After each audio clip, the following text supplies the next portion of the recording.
Agora, a minha questão também jogando aí para vocês é o quanto que também isso acaba trazendo, e isso a gente vem falando muito aqui nos Estados Unidos, que é a questão do sentimento anti-americano, né? Que até na primeira imposição de tarifas lá na década de 30, houve países que não foram diretamente afetados e que reduziram as negociações com os Estados Unidos por um temor de retaliações e por causa dessa política errática. E hoje acontece algo parecido. Os países começam a se rearranjar de certa forma, fazer alianças e tudo, porque às vezes eles não é nem pela proximidade ou não dos Estados Unidos, mas por não saber e não ter uma previsibilidade sobre o que pode acontecer aqui nos Estados Unidos em termos de negociação. Américo, você concorda? Você acha que pode haver um isolamento maior dos Estados Unidos, aproximação de outros países? O Brasil pode conseguir buscar outros mercados?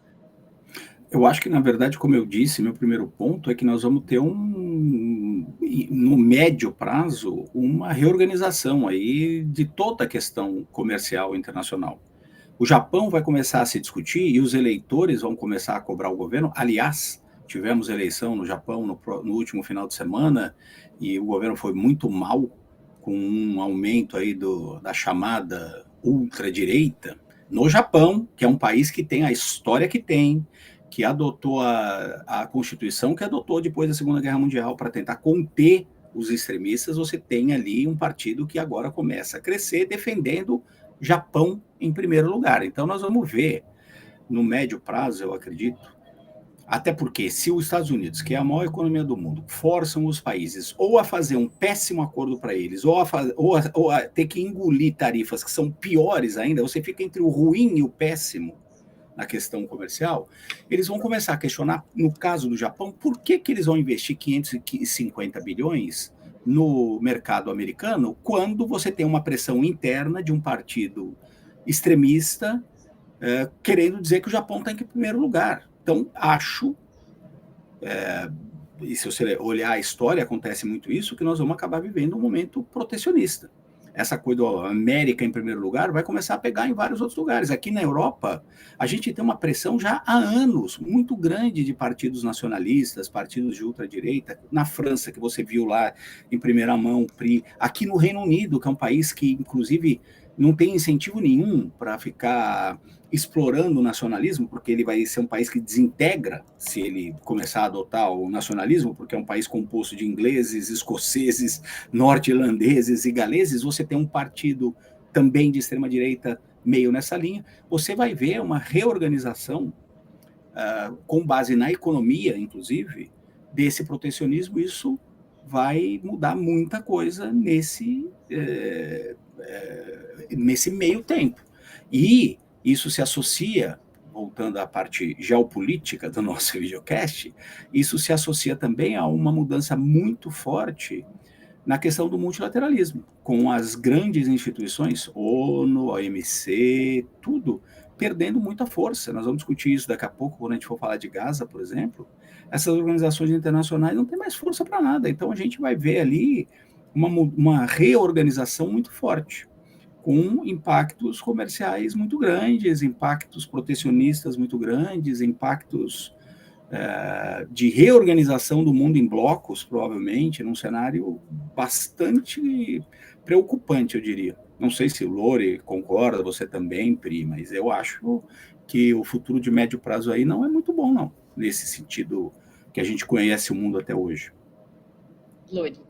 Meu cenário base sobre a próxima geração é de um domínio do iliberalismo, né? Uma parte do autoritarismo mesmo, outra parte do iliberalismo, tipo isso que você tem na Hungria, por exemplo, na Polônia, que é muito ligado a um conservadorismo cultural, impor, né, dogmas religiosos e morais sobre a população inteira, em vez de apenas observar os seus dogmas de forma pessoal. Então, essa mistura entre valores morais e política, querer coletivizar valores pessoais e tal.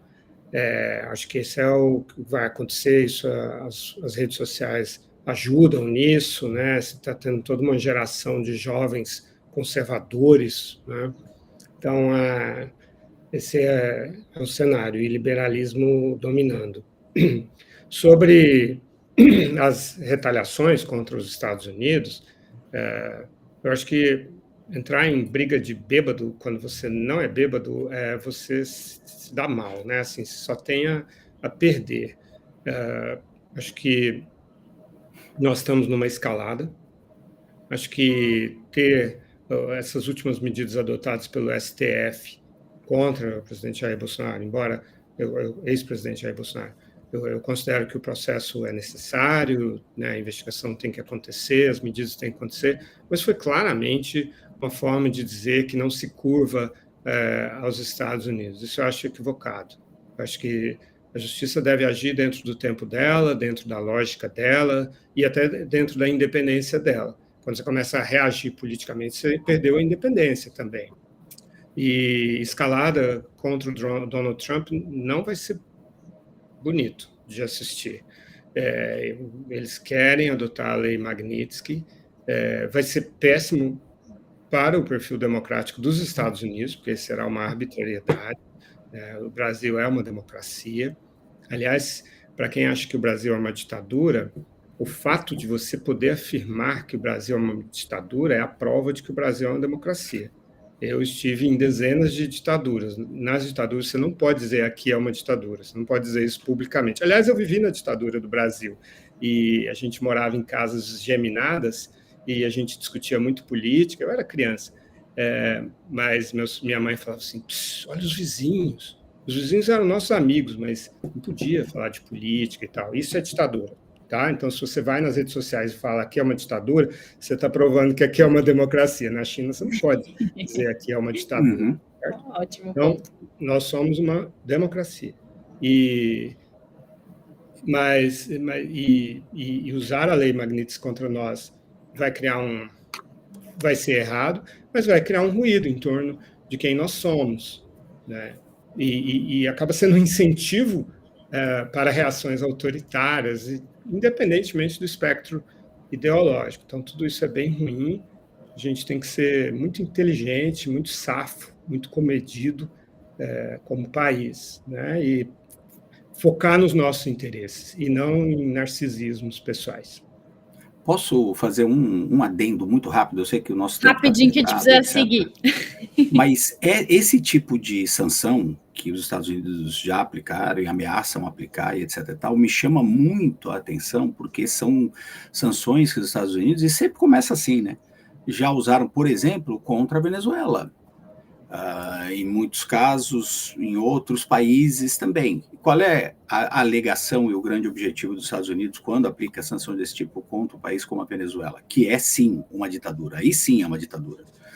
E não tem cor ditadura, entendeu? Seja de esquerda, de direita, de o que for, ditadura é ditadura, e ditadura precisa ser repugnada, precisamos lutar contra e precisamos tomar conta da democracia sempre. Mas, por que eu faço essa observação e me chama a atenção? Porque quando os Estados Unidos aplicam essas sanções na Venezuela, é porque estão pedindo mudança de regime. Então, façam associações aí, porque o objetivo aqui do Trump é político. Ótimo. Muito rápido, a Amanda, nossa coordenadora